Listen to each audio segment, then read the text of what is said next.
आज से चैत्र मास प्रारंभ हो चुका है।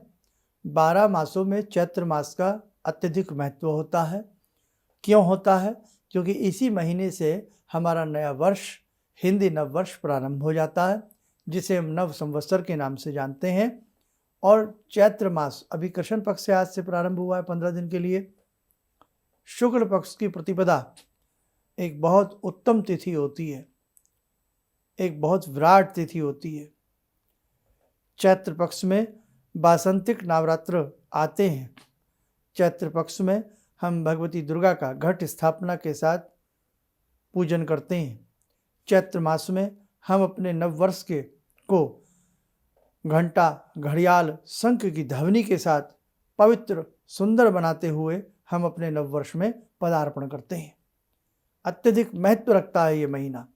अब एक चीज़ और सुने, नवरात्र की प्रथम तिथि अर्थात शुक्ल पक्ष की प्रतिपदा से जुड़े हुए कुछ महत्वपूर्ण कार्य भी हुए हैं, वो भी आप ध्यान से सुने और समझें। चैत्र मास के शुक्ल पक्ष की प्रतिपदा तिथि से नव संवत्सर का आरंभ होता है। यह अत्यंत पवित्र तिथि है। इसी तिथि से पितामह ब्रह्मा जी ने सृष्टि का निर्माण प्रारंभ किया था।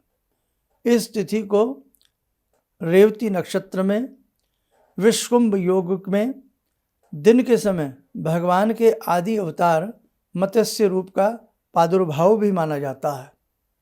इसी के साथ साथ युगों में प्रथम सतयुग का प्रारंभ भी इसी तिथि को हुआ था। यह तिथि ऐतिहासिक महत्व भी रखती है। क्यों? इस दिन सम्राट चंद्रगुप्त विक्रमादित्य ने शकों पर विजय प्राप्त की थी और उसे चिरस्थायी बनाने के लिए विक्रम संवत का प्रारंभ किया था। कहने का मतलब कि नया संवत्सर जो हमारा प्रारंभ हुआ है, इसके पीछे भी और बहुत सारी चीज़ें हैं। तो कहने का भाव, ये तिथि अपने आप में परम पुण्य पवित्र तिथि है।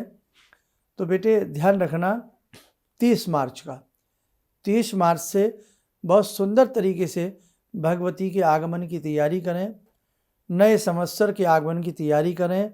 हर्षोल्लास के साथ भगवती के चरण रज को प्रणाम करते हुए हम अपने नवीन वर्ष में प्रारंभ करेंगे और बहुत अच्छे से, जो हम पिछले वर्ष नहीं कर पाए, हमारी कामनाएं अधूरी रह गईं, हमारे कार्य श्रेष्ठ नहीं बन पाए, इस नए संवत्सर में जगत जननी जगदम्बा की कृपा से हमारे समस्त कार्य शुभ हों और सिद्ध हों।